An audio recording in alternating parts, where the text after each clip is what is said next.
folks, this is Karen Trepty with Hygiene Works Coaching. Really so happy just to be back with you today. I'm your productivity coach, and this might seem a little bit out of the ordinary for productivity. However, I think that all of us do, my hands up in the air, suffer from anxiety from one level to another.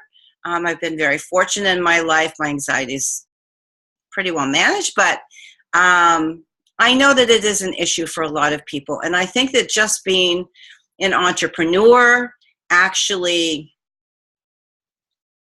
elevates that, because we wear so many different hats and we are under a lot of pressure. We no longer have that paycheck coming to us day to day. So it's my extreme honor to introduce my friend to you. Her name is Eileen Perdy. She's produced this just fantastic anxiety course, which I confess I've probably listened to maybe 6 or 7 of the days. I think it's 20 days long. I'm sorry, I've been so busy.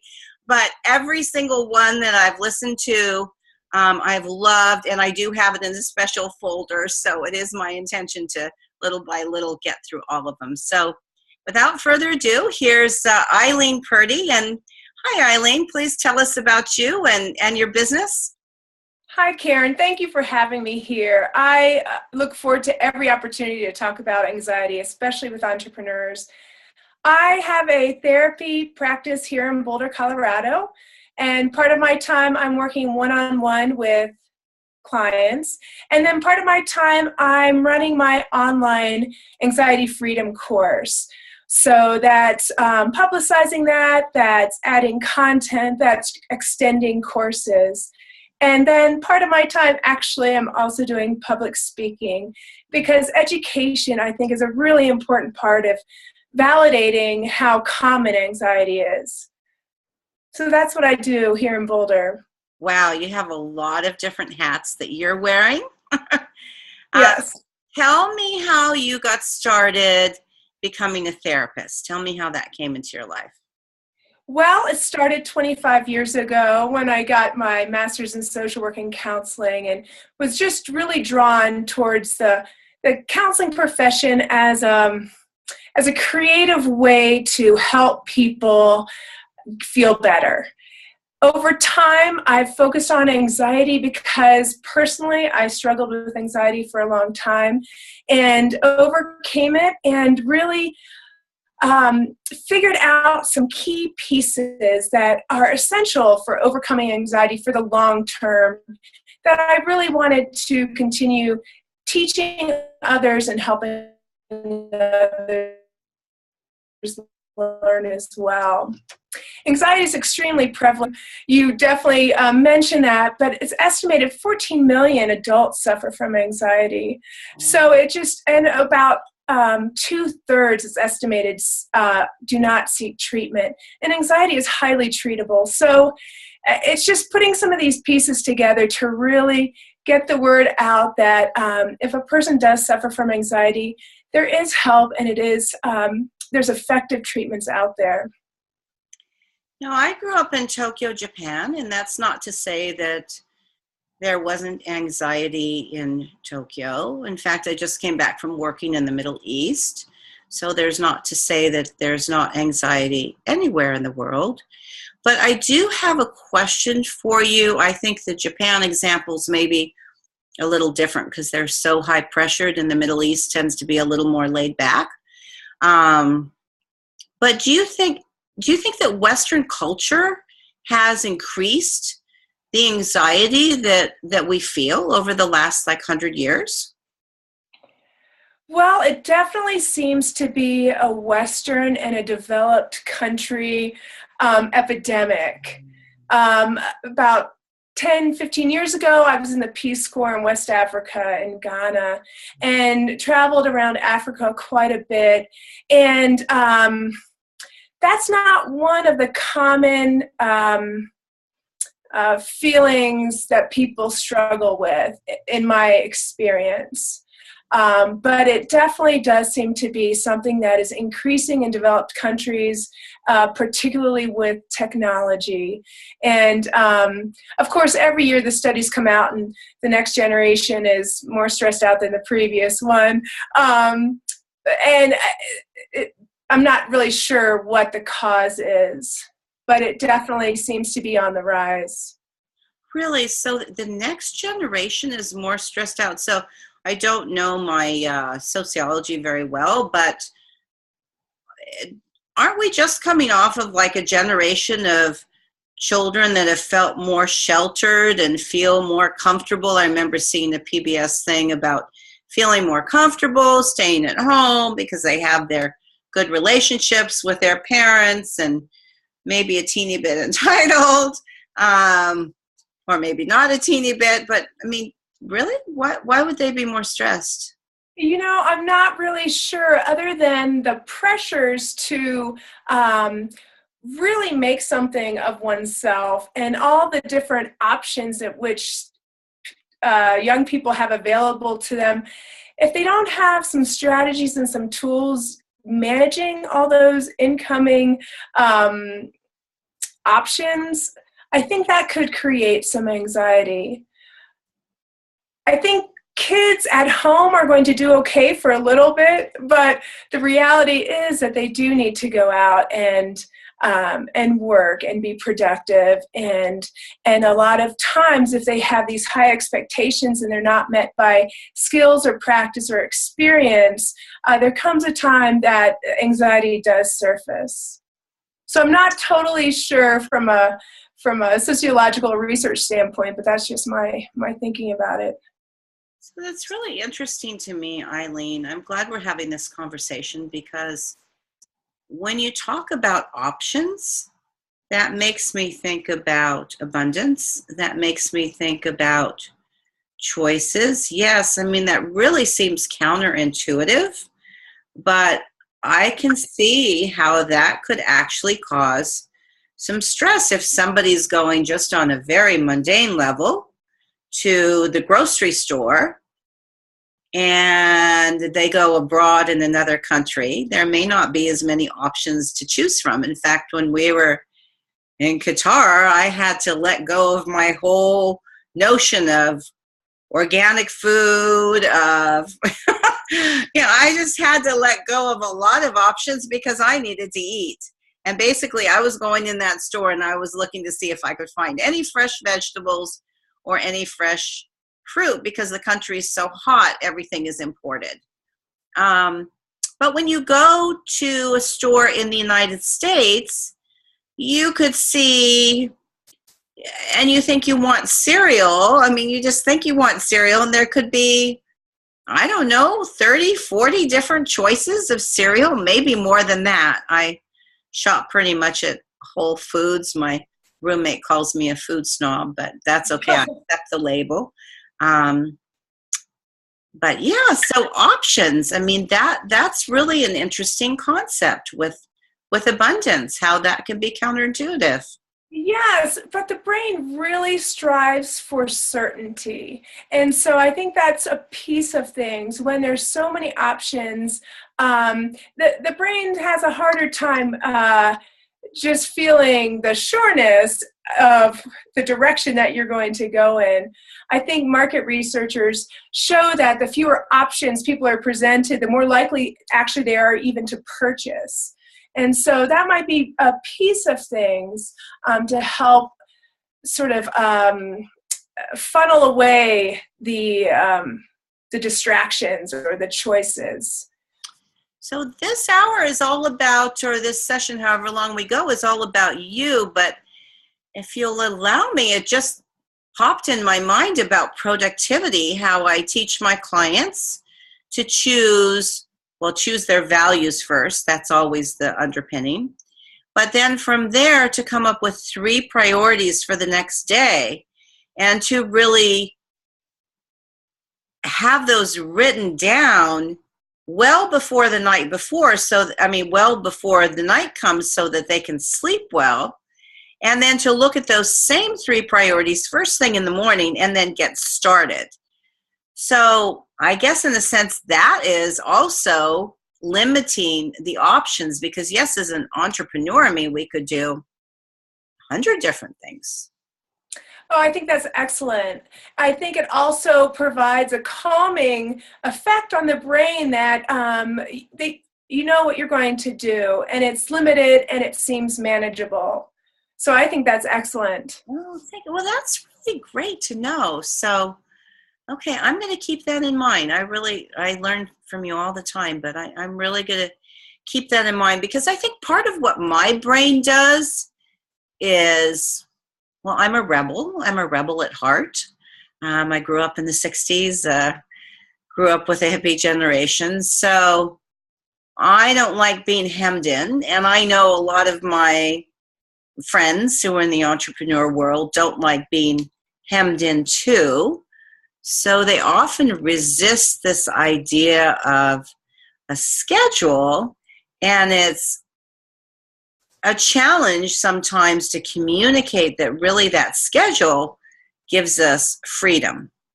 So how much routine do we really need, Eileen? How much does our brain really need? I'm genuinely curious. Well, I think it varies, and I don't know how to really quantify the percentage of time. It's just a very general human quality of the need for certainty. And I think sometimes people really identify with a certain personality trait, or of being a free spirit, or I just like to be spontaneous. And sometimes that identification, it creates a little bit of a barrier to make some changes. And so sometimes when we are able to open up just a little bit to a few changes here and there and see some results, then it's a lot more easy to make a bigger change. But by and large, I think a schedule and a routine it brings a level of organization and comfort that we may not be aware of, especially if we've never experienced it.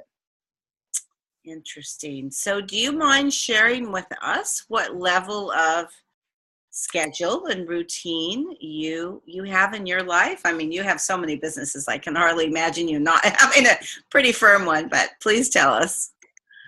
Yeah, it's true. Well, on days where I have clients, I wake up at 5 in the morning, and that's a real clear time for me, actually. And it's a time where I do some meditation. I do some, that's actually a time where I really do a lot of reading about entrepreneurial ventures and business and that sort of development. And then I go for a run almost every day. I find that it really invigorates me. It's one of those cornerstone habits that seems to set the day off on a good path. And then go into the office and work with my clients. On days where I work from home and I'm doing more of the content online, I wake up the same time, but I tend to break my day into chunks, because I find if I just have chunks of about 2 hours before getting up, taking my dog for a walk, doing something a little different, because if I stay that focused, first I notice my body is impacted just with my posture and how I tend to just hunch over my work. I love it, but I notice that feeling. And then also, I'm not allowing space for some aha moments or some new thinking, because I really am a believer that to get those insights, we need to step away and allow some space and then get back to work. So I'd say 2-hour chunks, and then do some body movement, walk my dog, and then get back to work. I'd say we have a lot in common, because I really believe in, I mean, I've struggled. Okay, I've struggled with the notion of lazy, that little quote, lazy. It's something that my first husband kind of left me with. But I think beyond that, it's a category for me that comes from sort of a pilgrim background or whatever, a work ethic that comes with my grandparents. However, the way I teach and the way that I really, even if I struggle with that notion, the way that I teach and the way that I really aim to, my goal is for my own life, is to have this balance that you're talking about. I mean, for me, I have my 3 priorities for work, but I also have my 3 priorities that are really for me for every day on top of that, and those stay steady. That's like meditation, exercise, good nutrition. And I figure that if I get those 3 things in, regardless of what happens with work or anything else, if I get those 3 things in, I've had a really good day.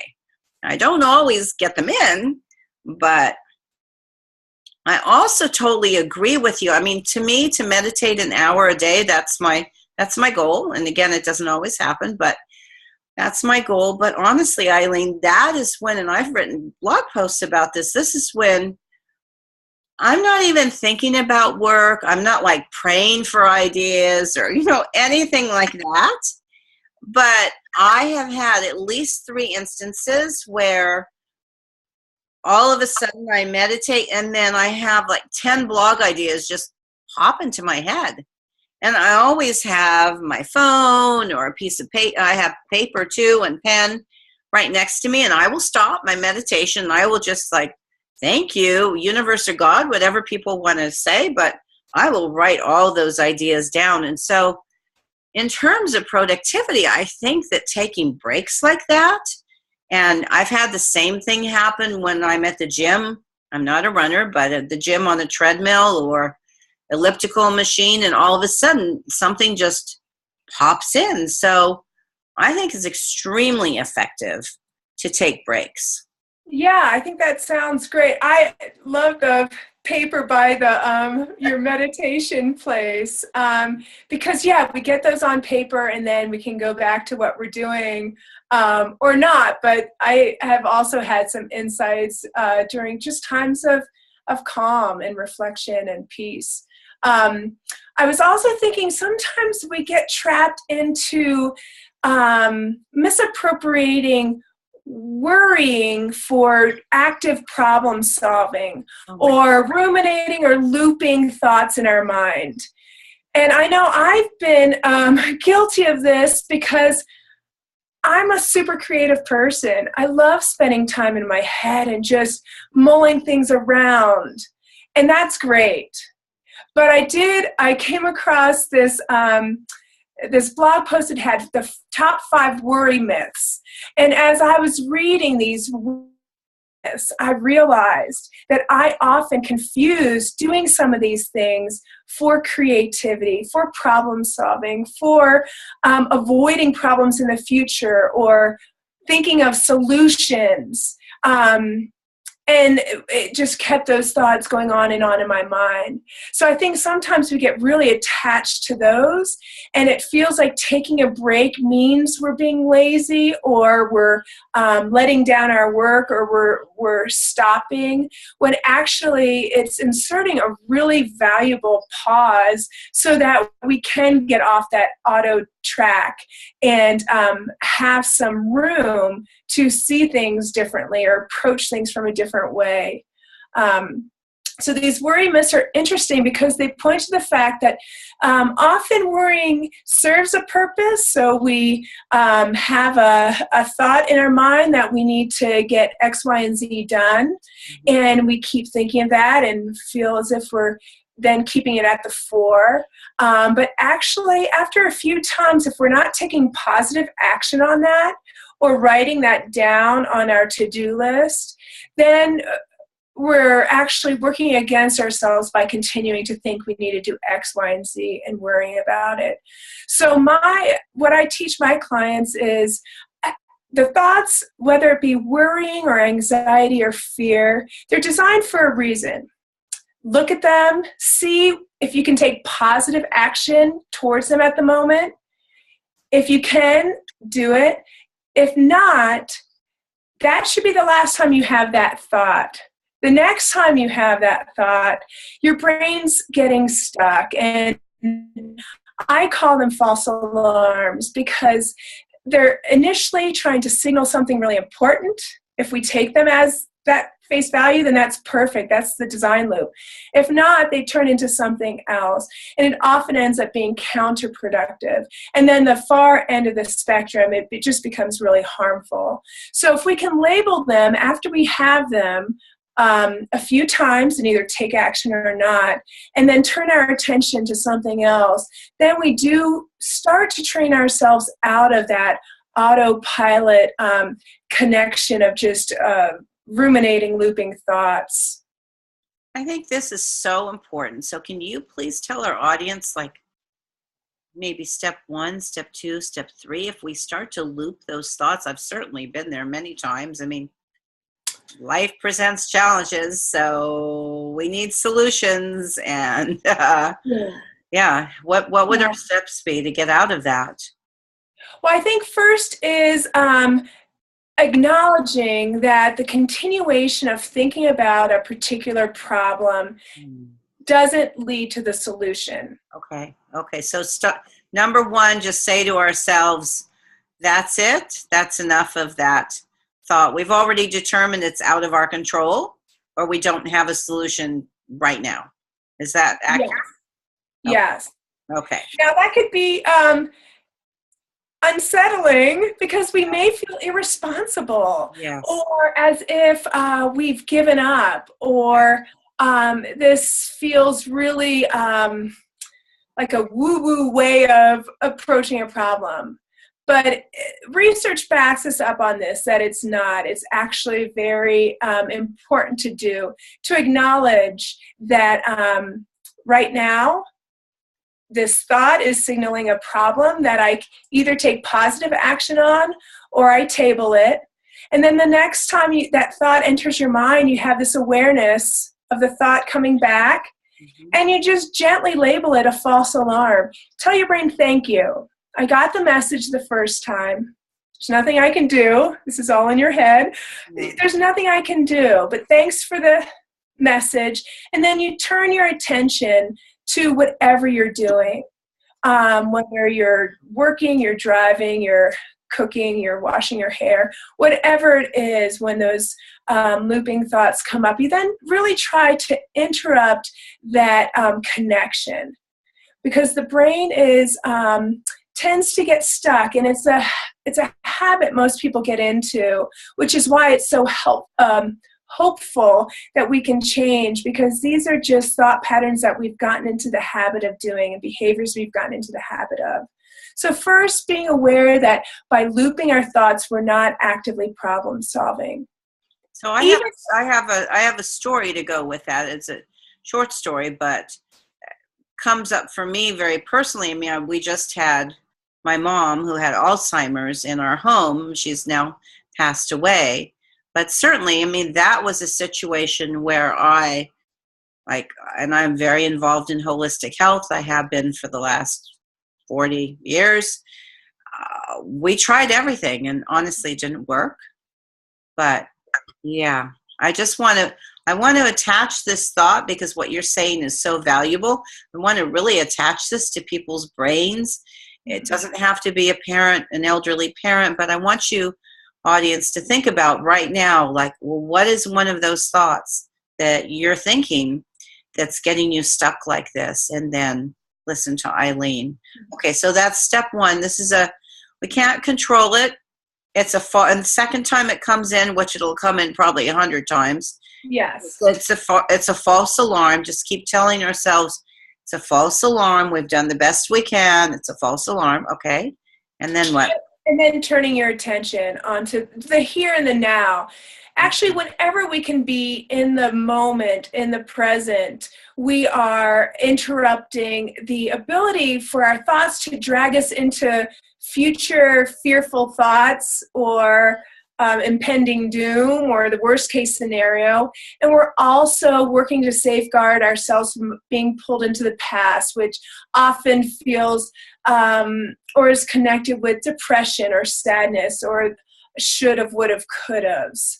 So the third step would be being in the present, and I try to attend to whatever I'm doing. If that is the cause of anxiety or these looping thoughts, then it really is advised to do something different, to get up, to interrupt, because some of us just feel if we plow through or if we just stick with this, it's going to shift. But our brains are really stubborn, and we just can get really stuck. So if we find that by turning our attention to the here and now, whatever project we're working on isn't getting us out of our head, it's really important to physically get up, do something else. Deep breathing, any kind of movement, getting in our bodies is also an excellent way to be in the present and interrupt those thought patterns. I think of us entrepreneurs, especially online entrepreneurs, spend much of our time in our heads. And so we can create, without knowing, just a really big disconnect. And our problems are happening in our head. So if we can start just spreading that out and getting our body involved with our lives, we're more likely to be able to get unstuck quicker. Thank you so much, Eileen. I mean, to me, I just had a very deep conversation with some other folks about, well, I deal with sciatica, I deal with pain on that level. So I was sharing with them, they had some other folks, sorts of pains. I won't go into that because that's their own business, not mine, but I can share mine. And so I said one of the most valuable things that my father gave me was he gave me this article about pain from like a headline on a Time magazine or something. And it talked about this loop. And so my strategy, daily, more than daily, like a lot of times, is I distract. And so when you say, and it works for me, I distract, I get up. If I'm lying down and I'm having a hard night, I have trained my brain that, no, we're not going there. We're not going into this pain. We are getting up, we're walking, we're doing whatever we have to do to get somewhere else, to feel better. And so it's really interesting to me and really impactful that you talk about, I use the word distract, but you're talking about the word interrupt. To me, it's really the same. It's the same thing. Yes, I agree. And choosing too. Mm-hmm. The argument I was making with other folks is, I don't know how well it went over, but anyway, for me, just for my own choice, to really choose to interrupt and to choose something that feels better. Yes, I agree. And I think an important piece is sort of acknowledging I'm feeling pain or acknowledging false alarm, and then choosing the different behavior. I think choosing sometimes brings with it a feeling of ownership that we would like to push away a little and feel as if this is sort of happening to me. I've tried really hard. I know 2 years ago I was diagnosed with type 2 diabetes, and it runs in my family. And now it is something that I choose to take care of. I choose to make decisions around. It'd be easy to feel sort of bad that I have this, but it really does come down to the fact that this is our life, and we can choose what we want. And it's not blaming us for anything, but it's just taking control, taking our own reins, and writing our own story. Right. That's I always say that people do actually control their own time. And that's not to say, it's really not to discount any hardships. It's not to discount any environmental factors. Life definitely happens. Yeah. But to get out of the reaction mode as much as possible, not saying it's always possible, but as quickly as possible, to get out of that reaction into proaction. Yeah. Just makes me happy. Yeah. Tara Brach she's this pretty amazing psychologist and Buddhist practitioner in the Washington, D.C. area. And she told this story that really has stuck with me, and it's about the second arrow. And I hope I don't totally destroy this story, but the Buddha asked one of the students, if you're struck by an arrow, does it hurt? And the student said, yes, it does. And the Buddha said, if you're struck by a second arrow, does it even hurt more? And he said, yes, it does. And the Buddha said that what happens in life we can't always control. That's the first arrow. But the opportunity for us to control is the second arrow. So it's adding more on to what we're already experiencing. So if we're stressed out about something or feeling fearful or depressed, if we can learn to let it stop there, not throw on our reaction of our judgment. Like I'm a bad person for feeling sad, or I'm a bad person for feeling depressed, or exactly. Or, why can't I handle all this stuff that I have to do when so many people, especially online, we have so many pictures of people doing a million awesome things that we start comparing ourselves to.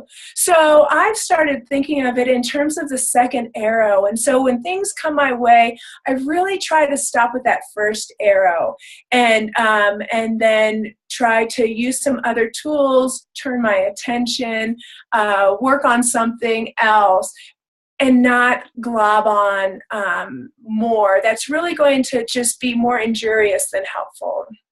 Wow, Eileen, I love that story, and that's a really good way to remember it too. And I could talk to you for hours and hours, and I hope we get to do that offline. It's just really fun. But I think we're going to start to wrap this up in a few minutes.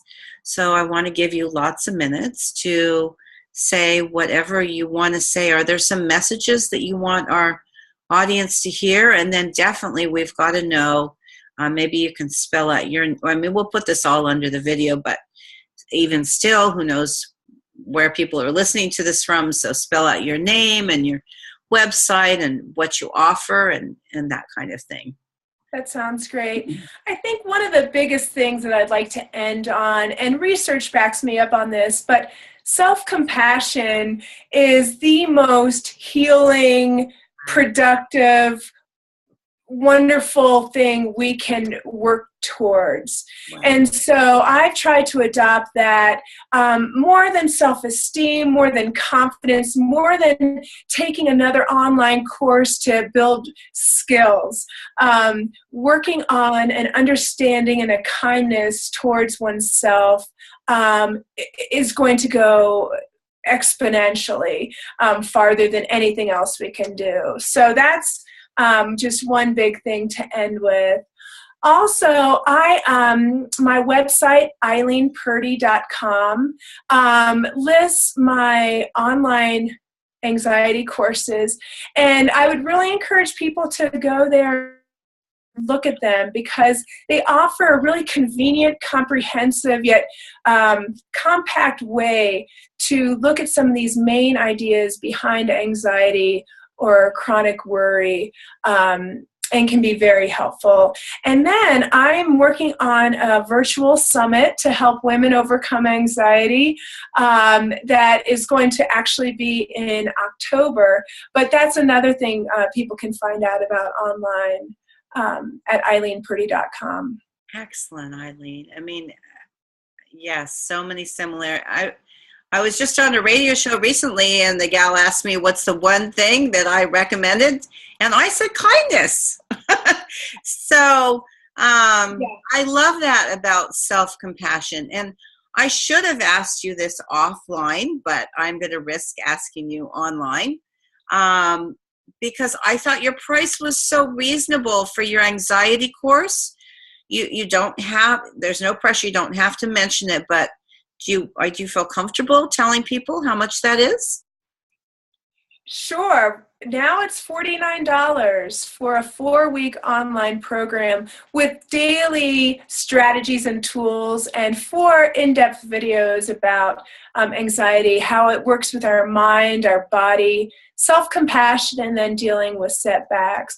So I've priced it at a really reasonable price because I just want to encourage as many people as possible to get this information if they find it helpful and start on a path transforming their relationship with anxiety and worry. Thank you for being willing to share that. Yes, because it is so affordable, folks, and it's so worth it. And you just get, I mean, really from this professional who's right here in front of you, you get so much value, and you get it every single day for a long time. And then if you get a little overwhelmed like I do, you can always set up a file and you can watch it at your own pace. But I will tell you that every single one of those, the videos in particular, is what I love.